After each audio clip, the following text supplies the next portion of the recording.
All right, well, let's wrap up the Mo Salah talk because we have to talk Manchester United. Augie and Rob are definitely going to take the forefront in this one, guys. Now, fans have been absolutely bawling for replacements, mainly to pad up that midfield that's looked a lot thinner than usual. Of course, we know that Manchester United said goodbye to Fred this summer. Scott McTominay's future is up in the air.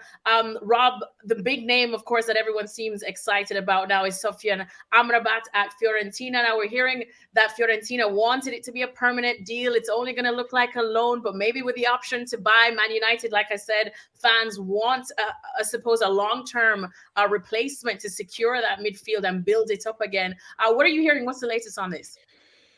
Yeah, I mean, it looks like it's a move that's going to get done eventually. It's likely it's going to be a loan initially with some kind of obligation to buy next summer.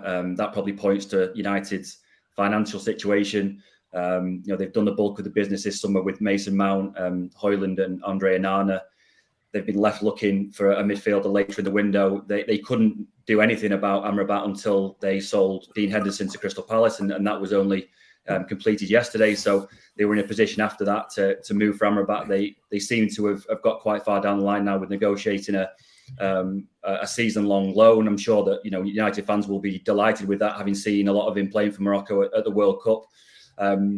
Is he going to come to Old Trafford and be a regular every single week? Probably not, because Ten Hag quite likes his midfield three of Casemiro, Mason Mount, and Bruno Fernandes. I think it's pretty clear, though, watching particularly that game against Spurs where they were beaten 2-0, that they needed a more of a bite in midfield alongside Casemiro for those big away games. United's away form against teams in the top 10 since Ten Hag came in has been absolutely appalling. So to sign someone like Amrabat who can offer a little bit of steel next to Casemiro and maybe like the likes of Mason Mount and Fernandes, give them a bit more freedom, will be welcomed.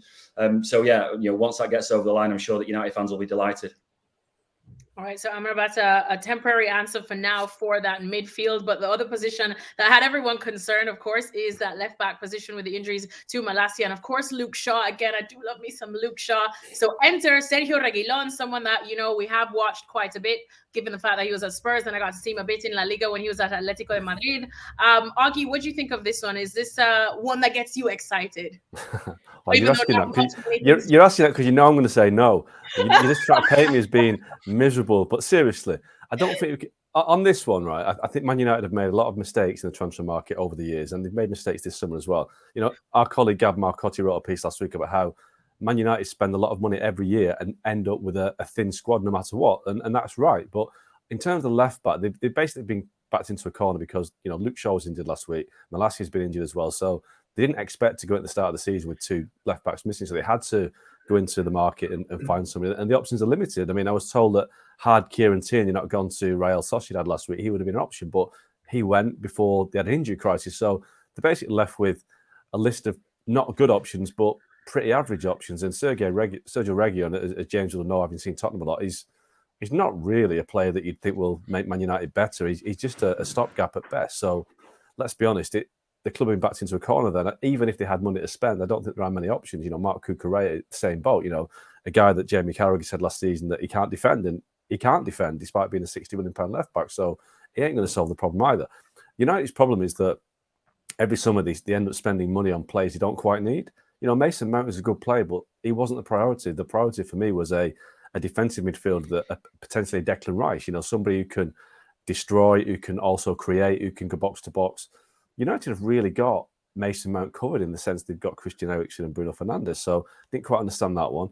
That is the problem United have got, and they end up every transfer window scraping loose change, trying to find people to plug the gaps. Now, I think Amrabat is a good sign. I think he had a great World Cup. I think he will do a good job for United. But it's kind of, if you're a Man United fan, it's kind of embarrassing when you're looking across at Man City, who are getting big fees for players that they're letting go, and they're spending that on good players, good young players to come in. And United have got a group of players there they can't get rid of. Donny van de Beek, Harry Maguire, Scott McTominay. They did well to get rid of Fred because, Fred's had a few average seasons at United. So had they got rid of Harry Maguire, that might have released a bit more money to bring people in. But it's the same old story with Man United. But you can't blame John Murty. You can't blame Richard Arnold. You can't blame Erik ten Hag. You can blame the owners who are still there despite 10 months ago searching for strategic alternatives to sell the club. But they're still there. And they're the ones that are draining the life out of Man United because they're basically telling their people to sign players. They're going on a shopping spree in like the West End of London with £50 in the back pocket. They've got no chance. So same old story every season with Man United. Every season, transfer deadline day, chaos. Thanks so much for watching ESPN on YouTube. And for more sports highlights and analysis, be sure to download the ESPN app. And for premium content and live streaming, subscribe to ESPN Plus.